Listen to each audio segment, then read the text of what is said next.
Saludos, gente, esto es Vota Latino. Desde Puerto Rico para los Estados Unidos buscamos influir y tener también participación como ciudadanos americanos del proceso y político de opinión pública y también defender a las comunidades latinas, y por eso se llama Vota Latino. Lo hacemos desde Puerto Rico con cariño, pero además de eso también con la sapiencia, con el conocimiento de que el voto puertorriqueño, el voto latino cada vez va a ser más importante y por tanto hace falta que nos activemos y actuemos. Y esta semana específicamente tenemos un momento bien particular.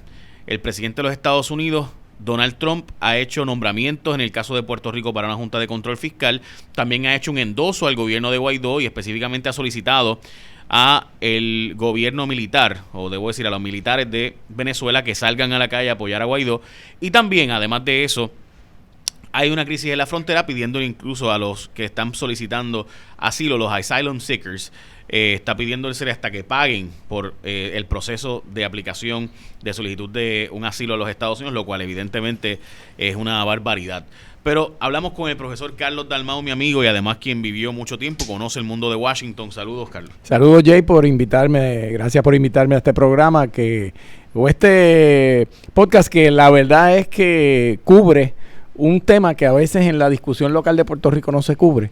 Y la idea es enfocar y profundizar en esos temas que están calientes en Washington y que afectan la comunidad de Puerto Rico y la comunidad latina en general. Así que me encanta estar aquí. Gracias. Y obviamente la diáspora puertorriqueña, que cada vez más va a tener que tomar acción y decisión en cosas que quizás nosotros típicamente, y ahora vamos a hablar de lo que está pasando en Venezuela, el presidente de los Estados Unidos ha estado endosando al gobierno de Guaidó, pero Guaidó no ha logrado hacer gobierno.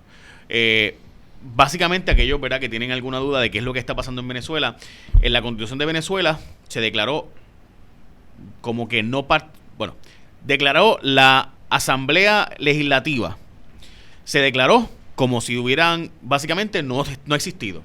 Y el gobierno de Maduro dijo, las elecciones escogieron a la oposición para la Asamblea Legislativa, o sea, pues yo no lo reconozco.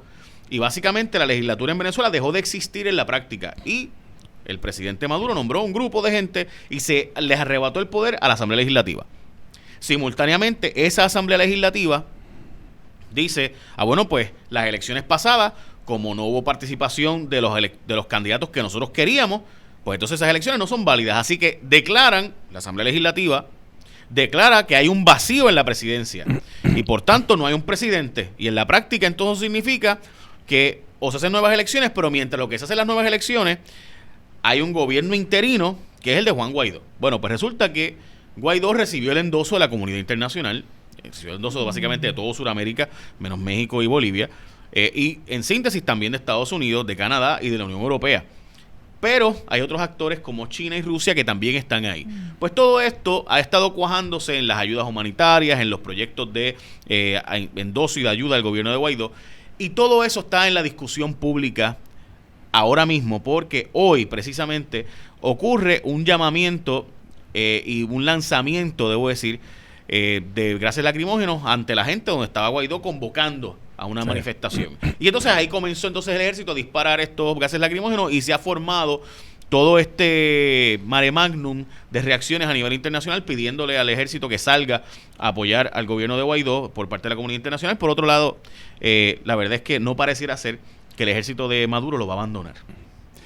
Jay, estamos hoy, en estos días, quizás uno de los momentos más difíciles de lo que ha sido la lucha por devolverle democracia a Venezuela. Y digo difícil porque, aunque Guaidó no ha hecho un llamamiento a la guerra civil, sí está haciendo una convocatoria pública a levantarse, a manifestarse pacíficamente, pero a que los miembros del ejército se unan, y básicamente es que abandonen a Maduro. El gobierno, aunque ha dicho que esto se interpreta como un intento de golpe de Estado, no está metiendo preso a nadie todavía. Está manteniendo, pues sí, con unas provocaciones, con un uso de gases lacrimógenos. Está acusando de golpe de Estado. Y cuando tú usas de golpe de Estado, ya tú estás diciendo, tú eres un golpista, tú vas para la cárcel. O sea, es lo próximo. Por eso, por eso digo que esto está tan cerca, está casi en una frontera entre poder convertirse en una situación de conflicto violento, porque la realidad es que cuando dos partes no están dispuestos a llegar a un acuerdo consensuado y cada uno dice yo tengo el ejército, pues uno tendrá que demostrar quién tiene el poder. El gobierno de Maduro, como tú dices, ha estado hablando de golpe de Estado, pero todavía no ha hecho ningún arresto, y Guaidó alega, y quizás este es el punto clave, y se va a ver en las próximas 24 horas, que muchos elementos clave del gobierno están con él. Mientras que Maduro dice, salvo unos cuantos, entre comillas, traidores al movimiento bolivariano, salvo unos cuantos, el ejército está con Maduro. Y eso se va a probar en las próximas 24 horas. A mí lo que me parece, y creo que todo el mundo tiene que estar muy atento, recuerden que cuando Guaidó y las fuerzas anti-Maduro crearon aquella expectativa de que esto se viene abajo, Maduro se va, eso hace ya más de un mes. El momentum se perdió un poco. Casi 3 meses. Casi 3 meses de aquella vez. Y recuerdas los episodios tristes y verdaderamente tragicómicos de la barcaza aquella de Puerto Rico que nunca llegó, aquel espectáculo. De hecho, no sabemos qué pasó todavía con esa ayuda. Aquello es una, ¿verdad? Entre la ayuda del avión que se perdió y la barcaza fue un ridículo que hizo el gobierno de Puerto Rico. Pero vuelvo. Hoy estamos en otra etapa y Guaidó necesita momentum. El movimiento antimaduro necesita un momentum y lo está tratando de crear en el día de hoy. Así pero Carlos, ¿tú no crees que sería mejor para Maduro de ignorar ahora mismo a Guaidó? Porque lo que está haciendo es precisamente avivar. Digo, claro, Venezuela tiene una realidad muy particular y es que está dividido por la mitad. O sea, sí, estamos hablando de que tú no tienes una fuerza clara de esos 30 millones de habitantes donde tú digas, bueno, pues hay 25 millones con uno y 5 millones con el otro. No pareciera ser el caso, pareciera ser que está bastante dividida la opinión. Sí, hay división, sin y duda. Esa división está causando la comunidad internacional está apoyando a un lado, pero en la práctica el que tiene el ejército tiene el poder. Y hay que decir aquí, y básicamente para aquellos que nos están viendo o escuchando en el podcast, en la parte de audio, aquí no hay una zona clara de blanco y negro. Aquí hay unas zonas bien grises, sí. Porque por un lado, es cierto que Maduro fue electo, pero también es cierto que fue electo presidente ante una oposición que no tenía un candidato de reconocimiento de endoso total de la oposición, porque él los tenía arrestado y le prohibió sus candidaturas. Claro. También es cierto que la Asamblea Legislativa se les quitó el poder a pesar de que fueron electos. Por otro lado, la Asamblea Legislativa ciertamente decretar que hay un vacío en la presidencia, que no hay un presidente electo. Bueno, sí había un presidente electo. Así que, jurídicamente hablando, aquí no se va a resolver esto. Porque jurídicamente lo resolvería el Tribunal Supremo de la Nación Bolivariana y desgraciadamente o agraciadamente, dependiendo de la perspectiva que tú tengas, allí manda Maduro. Así que esa es la realidad. Tú has dicho una cosa importante y es que Maduro, a pesar de que en un momento dado sí fue, vamos a decir que todavía podía alegar que tenía un mandato electoral, lo cierto es que empezó a manipular el proceso democrático. Por eso es que la comunidad internacional, salvo Estados Unidos, que lo que quiere es tumben a Maduro y ya, pero la mayoría de la comunidad internacional está enfocando en nuevas elecciones. Uh-huh. Fíjate lo que pasó en España. O sea, en España cuando se cuestionó si Sánchez tenía o no tenía mayoría en el Congreso de Diputados, pues en un momento dado hay que hacer elecciones. Y mira lo que pasó. Todavía no hay una mayoría clara, pero Sánchez puede decir, yo gané. Yo tengo suficiente para hacer un gobierno. Maduro no ha querido hacer eso. Y no lo ha querido hacer porque debe tener cuestionamientos si puede ganar o no. Y nadie que quiere agarrarse al poder quiere perder. Evidentemente Maduro sabe que con un candidato de la oposición fuerte, endosado por toda la oposición, probablemente pierde. O seguramente o se pierde. Cuestiona o su... por lo menos, pero es que aparenta ser, o sea, casi pierde con una división o con una oposición, dividida. Sí. En una elección con una división unida con el candidato que ellos quieran, ya sea Capriles o Leopoldo o ¿verdad? Quien sea que es de la oposición, que tenga el endoso, o el mismo Guaidó, que no parece ser el caso porque hay mucha división dentro de la oposición. Como siempre, la oposición siempre se divide, ¿no? El poder agrupa, la oposición divide. Y esa realidad yo creo que nos tiene que hacer ver, Carlos, que la situación de Venezuela, yo tengo un poco de temor de que aquí estemos yéndonos hacia una guerra civil, porque las guerras civiles en Latinoamérica, la historia nos dice que termina siendo no trágica, termina siendo devastadoramente trágica. Devastadoras. Aparte de que nadie puede garantizar que en ciertos escenarios no es una guerra civil que se resuelve en un tiempo.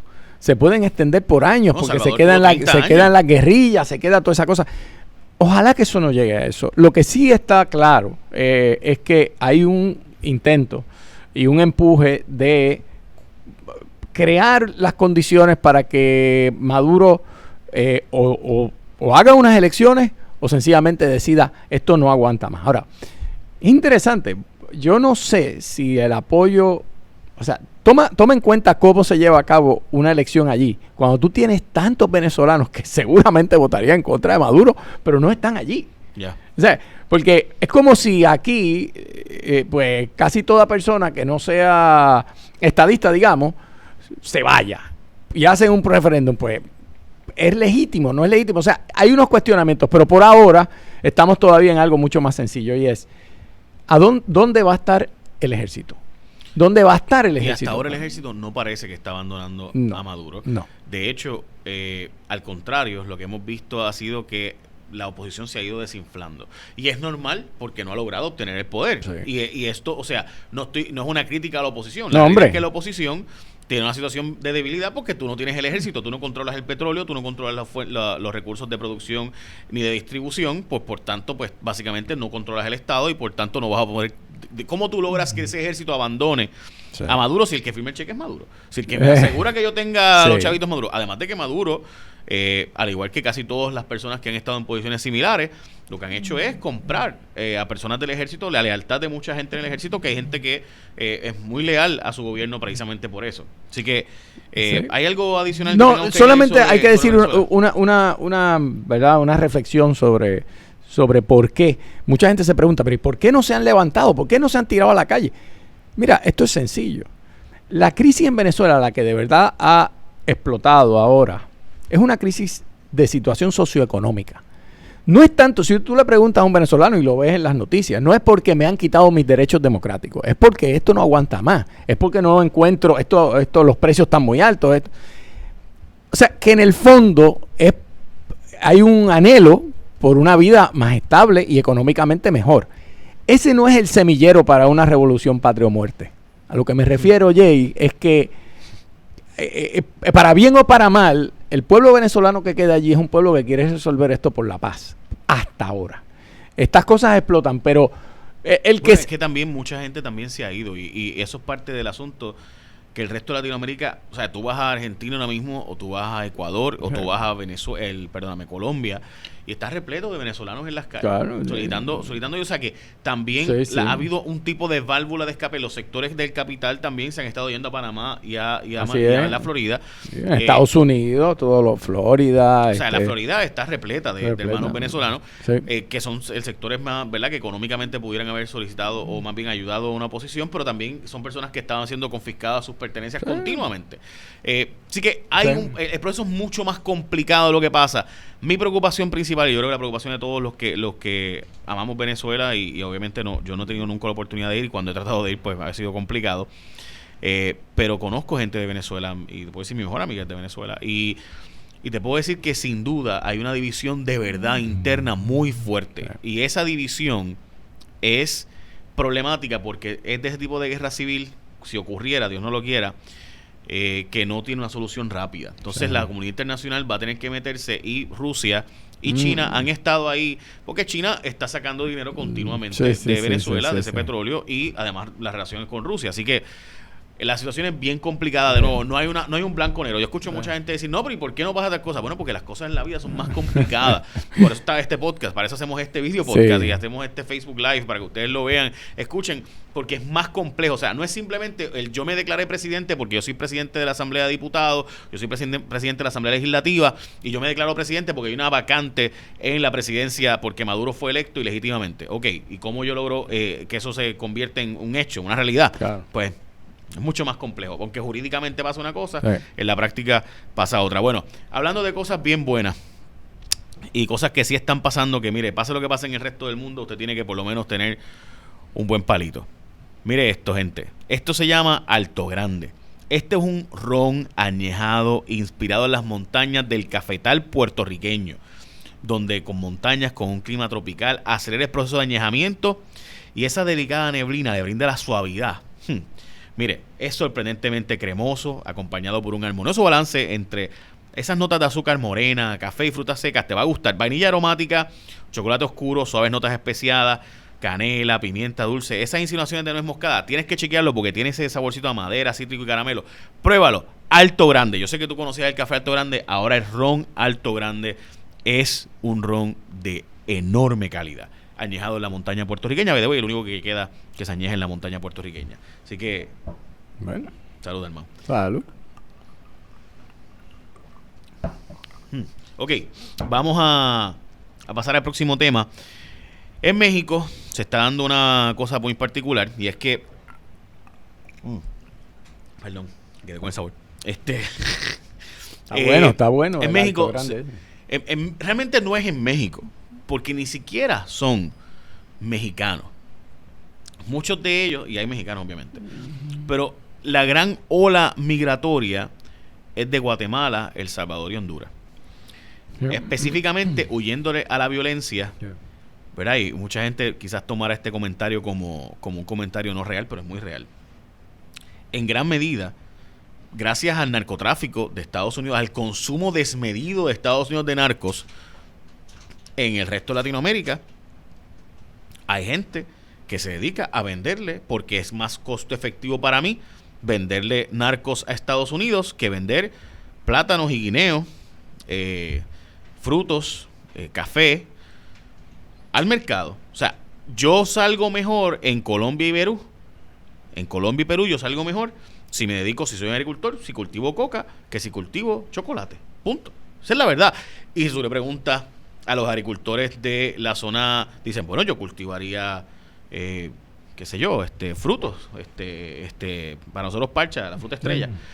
Nosotros cultivaríamos, pero es que aquí lo que deja dinero, lo que me deja a mí sustentar mi familia es sembrar la matecoca. Si allá otros quieren consumir ese veneno, pues problema de ellos, ¿no? Y eso hace que ocurran unas olas de violencia por el control del narcotráfico y por el control del dinero en el resto de Latinoamérica, porque el gran consumidor del mundo de narco y estupefacientes es Estados Unidos. Sí. Esa es la verdad. ¿Qué pasa? Que los hermanos hondureños huyendo de esa violencia, los hermanos salvadoreños huyendo de esa violencia, van a Estados Unidos y piden asilo político. El presidente Trump está solicitando algo que honestamente uno jamás hubiera pensado que un presidente de Estados Unidos era capaz de hacer. Está solicitándole a la gente que cuando llegue a la frontera y pida asilo político pague un fee. Para que le procesen la petición, no para que se le den... Es una cosa terrible. O sea, yo estoy huyéndole porque me van a matar. O sea, gente, hay un derecho humano. Esto es un derecho reconocido por las Naciones Unidas.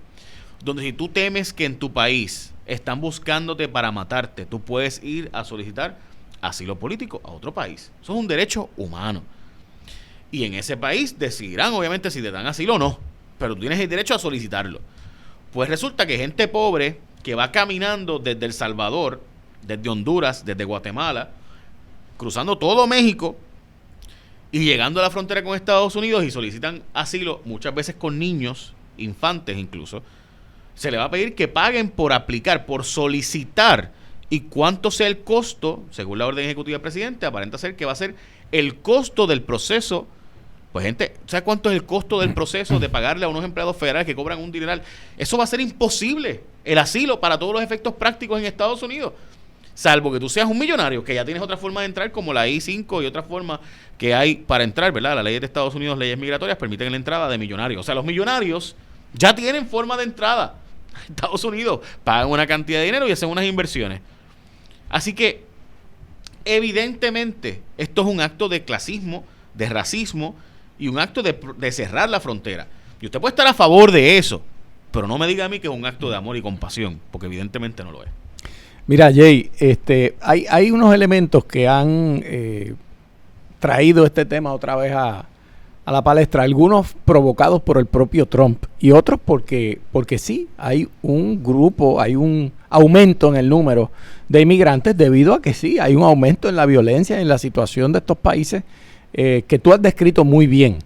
Decir, bueno, es que esos países son unos malvados porque producen droga, pues que se lo chupen, pero si quien le está comprando la droga, Jay, como tú has dicho, es el público americano, lamentablemente. ¿Cómo fue que dijo el presidente de los shithole countries? Sí, o sea, el presidente le dice así y bueno, ¿qué ocurre? En el mes de marzo se registraron cerca de 90. Disculpa que ese es el comentario de shithole. Sí, perdóname, ¿verdad? Pero para aquellos que no saben la traducción, obviamente le está diciendo que son países llenos de estiércol, ¿no?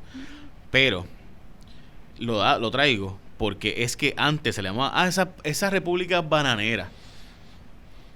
Como si no fueran empresas norteamericanas las que eran las dueñas de la banana. Sí, o sea, todos estos países latinoamericanos, Bolivia, Ecuador, el propio Salvador, Guatemala, que decían las repúblicas bananeras, sí, eran los grandes exportadores de la US Fruit Company. O sea, el concepto de Banana Republic es un país deprimido económicamente en el que llega pues la gran industria de la banana y eventualmente otra, y que básicamente corren el país porque tienen la capacidad económica, y es un país con pocas instituciones donde la gente está a la venta. Y eso es, por eso es es un término tan despectivo, sí, decir un Banana Republic. Hay gente aquí que, ¿verdad?, pues no conocen la historia y dice, no, Cuba es un Banana Republic. No. Cuba es otro problema.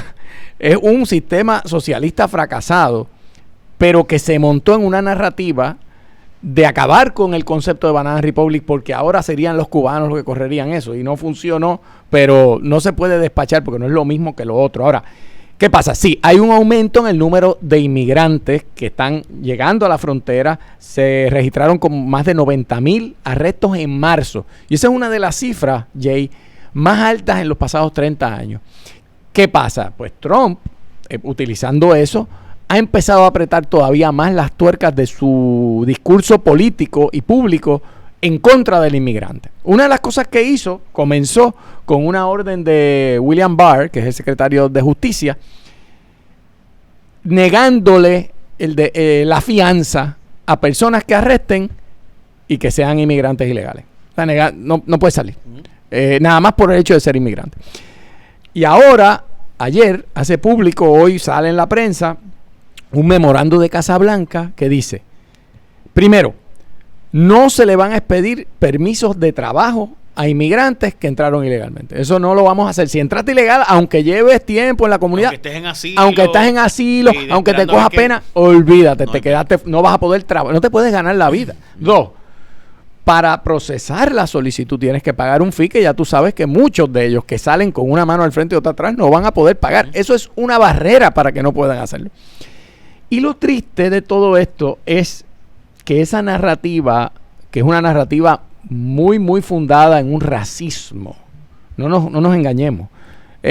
Si esos pobres o esas personas vinieran de otros países, probablemente Trump dice, no, aquí los recibimos con los brazos abiertos, pero vienen de Latinoamérica, de zonas económicamente deprimidas, y Trump le está hablando también a su base blanca, clase media baja. Le está diciendo, yo estoy defendiendo a los Estados Unidos, toda esa narrativa de hacer a Estados Unidos más grande y todo, también está montado en que los otros son chiquitos y porquería. Así es que Trump está sentando las bases, y ya lo dijo hoy, dijo, si no me apoyan los tribunales y no logramos esto, lo que hay que garantizar que en el 2020 tengamos los senadores y representantes para hacer esta reforma. Yeah. O sea, lo que está diciendo es el que quiera estar con los inmigrantes que se vaya para allá. Y eso es no solamente típico de Trump, sino que es una de las políticas más crueles y sanguinarias de este presidente, porque ahí, que él dice que son un chorro de criminales, ahí hay niños. Muchas de las familias salen con sus hijos. La mayoría. Niños que caminan días, que viven de privados, con la esperanza que van a llegar a un lugar a que se les proteja su vida y que le tiren un portazo en la cara así. Yo creo que esta es de las políticas más sanguinarias y terribles que este presidente está llevando a cabo. Mira, yo tengo que añadir solo lo siguiente. En el caso del presidente, obviamente Pablo Neruda hizo la United Fruit Company, y yo creo que un poco hemos regresado a los años 50 de esa explotación de los demás, sabiendo que los estoy explotando, pero que se chave. Porque son menos, porque son porquería. Sí, porque... no, como los que trabajan para chiquitas, como Sí. se le conocía, ¿no? O sea, es como... o sea, de repente tú tienes una persona que está solicitando asilo, y tú no te importa que esa persona llegó y que se chave y no puede conseguir empleo, no puede salir de su casa, no puede hacer... O sea, recientemente el New York Times hizo un artículo bien interesante de un ciudadano mexicano que estaba en Chicago, que Chicago, pues, todo el mundo sabe que es una ciudad más mexicana que puertorriqueña. ¿Es cierto? Porque hubo un tiempo que eran 300,000 puertorriqueños y hoy día quedan cerca de 100,000. Pero hay un público sustancialmente mexicano, y este ciudadano está viviendo allí en Estados Unidos, tuvo sus hijos en Estados Unidos y demás, llevaba 30 y tantos años. Y entonces llega la gente de ICE que están buscando a alguien. Y le preguntan a él, y él dice, mira, yo no sé dónde está. Obviamente ellos sabían que él sí sabía, porque estaba hablando de la persona probablemente que más conoce este restaurante. Y cuando había un incendio, él llegaba allí con sus comidas para darle a los bomberos para que siguieran trabajando. Cuando había una actividad de baloncesto, él estaba ahí para los policías. Él estaba allí para la comunidad, para equipos de pelota, para los muchachos. Él auspiciaba los equipos de pequeñas ligas ahí en la zona de Chicago, la parte sur. No parte realmente en su suburbio de Chicago. Y cuando llegó a la ICE a preguntarle, dicen, ¿dónde está fulano? No quiso cooperar. Y lo que hicieron fue que la arrestaron a él. Y resulta que en los años 80 le había tenido un DUI, un caso de guiar bajo la influencia del alcohol. Y ya eso automáticamente era para sacarlo del país. O sea, un individuo, cuando tú le preguntas a los vecinos, dicen, mira, este individuo no puede ser un mejor ciudadano. Este individuo era el ciudadano modelo. Que cuando había los bomberos que necesitaban algo, ahí, lo primero que iban a buscar auspicio era donde él. Este hombre vivía para ayudar a la comunidad. O sea, sí. Y de repente, votado como quiera, no me importa. Sí, esa es la crueldad. Oye, Jay, ¿tú alguna vez has ido a Ellis Island? No, pero Nueva sé York? lo que Que no me ha gustado porque no, a lo mejor hay un Fonseca allí. Bueno, es probable, es 1800. una islita que a fines del siglo XIX y llegó a estar hasta principios del siglo XX, era el punto donde todos los inmigrantes que llegaban a Nueva York tenían que ir allí, registrarse, y de hecho le hacían todos unos sistemas de chequeo de salud y todo para que pudieran entrar a los Estados Unidos. Y por eso la Estatua de la Libertad está donde está, porque es la promesa de que vengan los que están chavados y vengan a Estados Unidos. Y de ahí, la gran mayoría de personas de ascendencia italiana, irlandesa, europea, que son fundamentales en la historia moderna de los Estados Unidos, te dicen, mi familia vino por Ellis Island. Y la diferencia es que esa gente que llegaban también empobrecidos, llegaban porque tenían hambre o porque estaban en una guerra civil o por lo que sea. Estados Unidos tenía otra mentalidad y les dio una oportunidad y pudieron convertirse en eso, en ciudadanos de primera. Hoy día, lo que Trump le está diciendo específicamente a esos inmigrantes latinoamericanos, que son, para que nadie se confunda, más hermanos de nosotros, mucho más hermanos de nosotros que lo que pueden ser esos otros inmigrantes que venían de Europa, le está diciendo, tu dolor, tu necesidad, a mí me vale, no me importa. Y está usando todas las barreras que puede. Y como no ha podido construir la muralla esa, pues está usando todas estas barreras legales. Ojalá que no se pueda concretar esto como la visión dominante de los Estados Unidos, porque yo creo que va a empobrecer. No lo estoy diciendo porque me da pena nada más. Es porque yo creo que es que Estados Unidos va a depender de los inmigrantes. Depende de los inmigrantes. Si tú miras la economía de muchos de los estados donde hay muchos inmigrantes, Si no tuvieras esos inmigrantes, ¿quiénes son los que van a dar muchos servicios? O sea, y el presidente lo sabe y es honestamente es una fobia infundada. Sí. Que hay uno que otro criminal de personas inmigrantes, sí, claro. Coño, pero los hay también de los de acá. Pero ¿cuántos ciudadanos? O sea, compara la cantidad de casos de crímenes violentos recientes hechos por personas sin documentos legales en Estados Unidos versus la cantidad de ciudadanos norteamericanos que cometen los 10,000 asesinatos anuales que ocurren en Estados Unidos. O sea, es un absurdo. Es más, ¿quién fue la persona que hizo el tiroteo reciente en una sinagoga? O en las famosas iglesias de Charleston. ¿Quiénes fueron? Son ciudadanos. Así que, vecirnos a nosotros. O sea, ciudadanos que de cuántas generaciones allí, claro. pero la violencia no está vinculada a lo que quiere Trump. Pero bueno, eso ojalá, y es un desarrollo terrible, pero ojalá que entre los tribunales y el Senado y el Congreso puedan ponerle un poco de freno. Y bueno, obviamente la Cámara de Representantes demócrata y legislación importante no van a poder aprobar. Mira, obviamente ya llevamos un rato y pasamos ahora al tema de Puerto Rico. La Junta de Control Fiscal, para aquellos que no lo saben, ¿verdad? Los hermanos que no son puertorriqueños o no han seguido el tema de Puerto Rico recientemente, el presidente de los Estados Unidos acaba de nombrar 7 miembros de la Junta de Control Fiscal Puerto Rico al solicitar una protección de la ley de quiebras. O sea, nosotros decimos, no podemos pagar nuestra deuda, ayúdanos, gobierno federal. El gobierno federal dijo, bueno, pues yo te voy a ayudar, dándote un proceso de quiebras, pero tiene que haber una junta que supervise los procesos de gastos en Puerto Rico. Y a esa junta había nombrado, bajo Obama, se había nombrado los 7 miembros. Pero se había nombrado de forma tal de que 3 miembros eran escogidos por la Cámara de Representantes, 3 miembros eran escogidos por el Senado Federal y 1 por el presidente de los Estados Unidos. Así que la Cámara, el Senado de los Estados Unidos nombran 6 y el presidente 7. Bien. Pues un fondo buitre, un fondo de estos que sabía que Puerto Rico no iba a poder pagar su deuda, Aurelius compra parte de la deuda en el mercado secundario a precios súper de descuento, ¿no? De precio de pescado bombado, como diríamos en la isla. Y entonces este fondo viene y dice, oye, esta junta no me está dejando cobrar la cantidad de deudas que yo quiero. Así que esta junta yo la quiero sacar, porque si yo logro sacar esta junta y logro traer una junta nombrada por Donald Trump, voy a obtener la posibilidad de cobrar más deuda.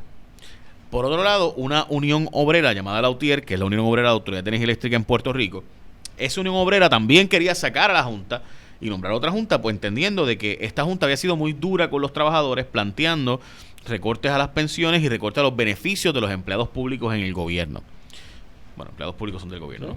¿Qué ocurre? Específicamente en este caso, la Corporación Pública de Energía Eléctrica. Así que estos llevan al tribunal y dicen, y ganan. El tribunal de Boston, el circuito de apelaciones de Boston, resuelve diciendo, sí, es verdad, no se puede, como se nombraron estos miembros de la Junta, que eran 6 nombrados por el Congreso y 1 por el presidente, así no podía ser.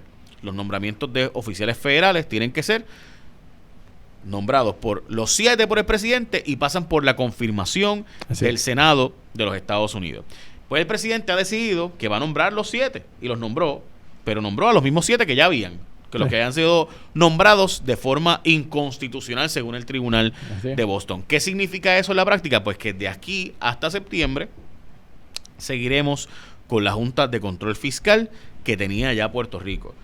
Esa Junta evidentemente tiene que haber cabildeado enormemente para lograr haber sido renominada, porque pareciera que el presidente estaba siendo fuertemente cabildeado, fuertemente empujado a nombrar otras personas, porque de los 7 miembros de la Junta, si 5 deciden que no se va a reducir la deuda, no se reduce la deuda, hay que pagarla completa. Y hay un cabildeo muy fuerte en Estados Unidos para que se nombren miembros de la Junta que respondan a presionar a Puerto Rico, a ponernos en cintura, y el presidente envía una comunicación a Puerto Rico diciendo, mira, que en Puerto Rico hay una corrupción terrible, lo que hay es un salpafuera allí, yo estoy nombrado a estos individuos, pero aquí lo que hay es un arroz con huelle. Esa parte es importante. Lo que tú has explicado es el trasfondo de este momento, y curiosamente lo habíamos comentado en nuestras conversaciones en el programa de radio, Jay, que había un rumor en Washington, en los círculos de Washington, que una de las alternativas que tenía Trump era dejar los miembros de esta junta, y aunque había algunos que quizás hubieran preferido irse, es bien poderoso cuando el presidente te dice, o sea, el representante del presidente te dice quédate hasta septiembre porque ya tú estás ahí. Por lo menos hasta septiembre. Yo creo que aquí se combinan varios factores. El primer factor, Jay, es que es difícil conseguir candidatos que estén dispuestos a exponerse, ¿verdad? A exponerse públicamente, a nuevos en este proceso, cuando tú estás en una situación todavía de mucha incertidumbre. Eso es una razón por la cual puede ser que al final la gente dice, con estos podemos bregar. 2, los cañones de Trump se movieron de quiénes son los buenos y quiénes son los malos, se apuntaron al gobierno de Puerto Rico. En parte provocado por las voces dentro del gobierno de Puerto Rico que han ido atacando a Trump.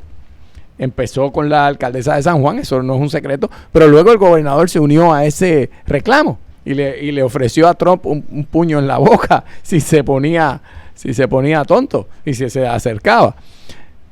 Así que Trump, de repente, a Trump le encantan las peleas, él vive. Él una buena pelea, él la sabe medir muy bien. Y él dijo, mira, a mí me conviene pelear con el gobierno de Puerto Rico. ¿Y cuál es el fondo de la pelea? Él lo tiene medido, lo dijo en su renominación a estos candidatos. El problema de Puerto Rico no es la Junta. El problema es que los gobernantes hoy usan mal el dinero, son negligentes y son corruptos. Y cuando él dispara eso, yo no oigo un levantamiento de gente diciendo, Dios mío, pero ¿cómo esto él ha dicho esa blasfemia? No, al revés. Yo no lo veo. Yo lo que veo es gente diciendo, toma, tiraste piedra en la casa del vecino y tenías el tejado de vidrio y te están cayendo piedras de allá también. Así es que me parece que esta renominación en un sentido es una buena noticia porque dentro de todo esta no es la peor junta que uno puede imaginarse. Estos miembros de esta junta con sus virtudes y sus defectos. Porque el presidente va a nombrar una nueva junta. Ah, claro, eso es lo otro. Pudiera nombrar a esta misma junta, pero no parece ser que va a ser el caso. Por eso que esto es un test drive. Si esta junta de repente empieza a responder al presidente, y no te extrañe que eso puede ocurrir, tuviste que ya el señor Carrión, que es el presidente de la junta, escribió una columna apoyando un poco la visión de que el presidente va por el camino correcto, de que no se iba a usar el dinero federal para repagar la deuda. Que eso, no sé si te diste cuenta de eso. Así que yo creo que hay un poco un reacomodo de esta junta tratando de decir, podemos quedarnos más, pero igual Trump pudo haber pospuesto. Vamos a esperar a septiembre, deja los mismos y entonces yo vengo con los míos. Eso todavía no se sabe del todo. Nos vamos a terminar ya porque si no vamos a estar una hora hablando de este tema, pero te puedo plantear dos cosas. Lo primero, a mí me pareció interesantísimo ver cómo ningún medio de Estados Unidos, ni el New York Times, ni el Wall Street Journal, ni el USA Today, ni el Washington Post, a los 4 pago suscripción y por los 4 recibo sus noticias continuamente. Ninguno envió una alerta de noticias. Como que esto es una noticia. O sea, como que esto fue ayer a las 11 de la noche. No ocurrió. O sea, el tema de Puerto Rico, específicamente la Junta de Control Fiscal, ni fu ni fa. Para Estados Unidos, it ain't a big deal. O sea, sí, como dirían mis amigos afroamericanos. Alguien dijo, mira, pasó esto, eso no es noticia. Eso no es. De hecho, enviaron una noticia en ese momento de Foxconn, que es la famosa empresa, ¿verdad?, de China. De un asunto que pasó allá que no viene el caso ahora. O sea, Wall Street Journal me envió dos alertas en cuestión de, en esos 30 minutos me envió 2 alertas de 2 temas distintos, ninguno de los 2 relacionados con el tema de Puerto Rico, y yo las 2 veces dije, espérate, va a salir. No salió. No, así que no pasó. Eso es lo primero. Y lo segundo, a mí me parece también importante decir que evidentemente el presidente de Estados Unidos, tanto Obama como Trump, han decidido, mira, eso de Puerto Rico, yo nombré una junta, resuelvan eso allá, a mí no me interesa. O sea, evidentemente somos secundarios o terciarios. La razón por la cual nos están prestando atención es porque seremos un issue de campaña. ¿Cómo será un issue de campaña lo que están haciendo con los inmigrantes en México? Y por eso, y como será un issue de campaña en la Florida, y ustedes ven que Donald Trump astutamente en estos días se fue y tiró las balas contra Venezuela diciendo, pueden demandar aquí en la Florida al régimen de Castro por las expropiaciones que hicieron en los años 50 y 60. Esas expropiaciones que se hicieron pueden demandar aquí en Estados Unidos de nuevo, lo cual había estado en un detente por los pasados 20 años y ahora puede haber de nuevo un proceso legal simbólico, pero cuidado, que puede terminar siendo práctico. Y también con Venezuela. ¿Por qué? Porque la gente de la Florida, o sea, esto se llama Florida Politics. El presidente de Estados Unidos sabe que hablar de corrupción a los puertorriqueños, la gente dice, sí, por eso me fui de Puerto Rico para la Florida, porque precisamente ellos son tan corruptos que no soporto eso. Así que esto no le resta un voto al presidente. 1. 2. También apoyar la oposición venezolana, eso ayuda a la elección del presidente con los hermanos de Dolarzuela, como le dicen a los hermanos venezolanos que están en la zona de Doral. Y además tenemos, por otra parte, a nuestros hermanos cubanos, 3 grupos latinoamericanos, a los cuales el presidente les está hablando al oído. Sí. O sea, le habla a los cubanos diciéndole, vamos contra Castro todavía, esto no se ha acabado. Eso a los cubanos que huyeron del régimen castrista, eso es música para sus oídos. Sí. A los venezolanos huyendo del régimen de Maduro y de Chávez, igual. Y a los puertorriqueños huyendo de la corrupción en Puerto Rico, con que somos un territorio de los Estados Unidos, estamos bajo la bandera americana. En la práctica, hemos sido una nación puertorriqueña que no se ha subsumido a la nación norteamericana a pesar de todas las similitudes que ya tenemos, pero que ciertamente nuestra nacionalidad, la gente dice, sí, yo me fui de Puerto Rico, no porque había un dictador, sino porque había una corrupción tan rampante que yo no conseguí un empleo, a menos que lograr algún tipo de contacto, de palas políticas, le decimos en Puerto Rico, o sea, de ayuda del partido de turno. Esto, el presidente es magistral, porque en la Florida, que es el estado más importante, con 29 votos del colegio electoral, que eso es enorme políticamente en Estados Unidos, a los 3 grupos que le pueden representar oposición latinoamericana, les está hablando al oído bonito. Sí, sí. Así que es genial lo que es genial. Es genial. Y por último, sé que ya estamos a punto de terminar, pero hay que tomar en cuenta que esta semana ocurre otra cosa. Va a haber una vista en el Comité de Recursos Naturales el jueves, donde el gobernador y la directora ejecutiva de la Junta, Natalie Yaresco, estarán compareciendo ante, ¿verdad?, el comité en pleno para hablar de la experiencia de Promesa. Y hay que ver qué es lo que va a decir el gobernador, porque si el gobernador acepta el reto de Trump y dice, un momento, Trump dice que aquí se hicieron las cosas mal, déjeme demostrarle mi hoja impecable de cómo se han hecho las cosas bien en Puerto Rico y cómo esto es una excusa que él usa. Podría ser una plataforma, pero tiene que ir con esa fortaleza, tiene que ir con esa convicción, porque si va allí con debilidades, no va a complacer a nadie y permite que la narrativa de Trump se imponga, porque quien calla otorga. Si Trump ya ha dicho en cada ocasión que aquí lo que pasa es que hay un issue de corrupción, yo creo que el gobernador tiene mucho que básicamente despejar. Yo no estoy diciendo, todo el mundo sabe que la corrupción existe, pero hay una corrupción que pues hay una manzana podrida, hay otra corrupción que es la bien mala, que es la que sistémicamente se apoya y se acepta. Eso es lo que está en juego esta semana. Bueno, nos tenemos que ir, pero nos dice Bloomberg que Venezuelan opposition leader Juan Guaidó has called for a military uprising to end Nicolás Maduro's socialist regime. Bueno, parecería que subió, ya pasó, subió de tono, y eso es una de las cosas que nos preocupaba aquí. Dios permita que no haya sangre en las calles de Venezuela, francamente. Esperemos que no. Obviamente estaremos pendientes todo el día de lo que está pasando en nuestro hermano República Bolivariana de Venezuela. Gracias. Gracias a ti, Carlos, y a los que nos escucharon. Gracias también a la gente de Alto Grande, que mire, es un producto de la montaña puertorriqueña. Pruébelo y me avisa. Está muy bueno. Por Twitter, J Fonseca PR, me prueba y me avisa. Adelante.